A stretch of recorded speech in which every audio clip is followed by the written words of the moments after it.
అనగనగా ఒక ఊరిలో ఉన్న చెరువులో చాలా చేపలు ఉండేవి. ఆ చెరువులో అవన్నీ సంతోషంగా భయం లేకుండా జీవించేవి. ఇద్దరు చేపలు పట్టేవాళ్లు ఆ చెరువు దగ్గరగా వచ్చారు. చెరువులో చాలా చేపలు ఉన్నాయని గమనించి ఆశ్చర్యపడ్డారు. చేపలు ఉన్నాయని చూసి మర్నాడు వచ్చి ఇక్కడ వేట వేయాలి అని వాళ్ళు నిర్ణయించుకున్నారు.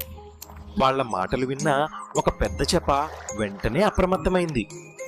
మన బంధువులందరినీ తీసుకుని ఈ చెరువును వెంటనే వదిలి వెళ్ళాలి అని చెప్పింది.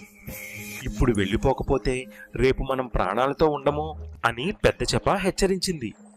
దూరదృష్టితో ఆలోచించి వెంటనే నిర్ణయం తీసుకోవాలని చెప్పింది. ఈ మాటలు విన్న రెండో చేప ఆలోచనలో పడింది. వాళ్ళు రేపు వస్తే అప్పుడే చూద్దాం అని అది అనుకుంది. మూడో చేప మాత్రం ఆ మాటలను తేలిగ్గా తీసుకుంది. ఈ ముసలి చేపకు చాదస్తం ఎక్కువ, మన అదృష్టం బాగుంటే ఏమీ జరగదు అని అనుకుంది.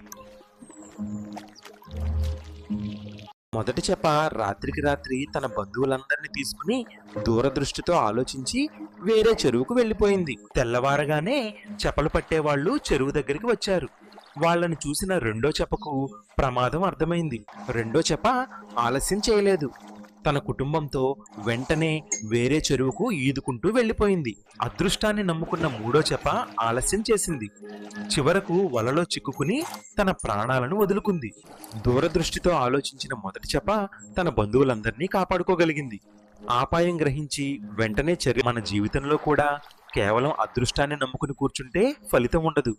మన వంతు కృషి మనం చేయాల్సిందే.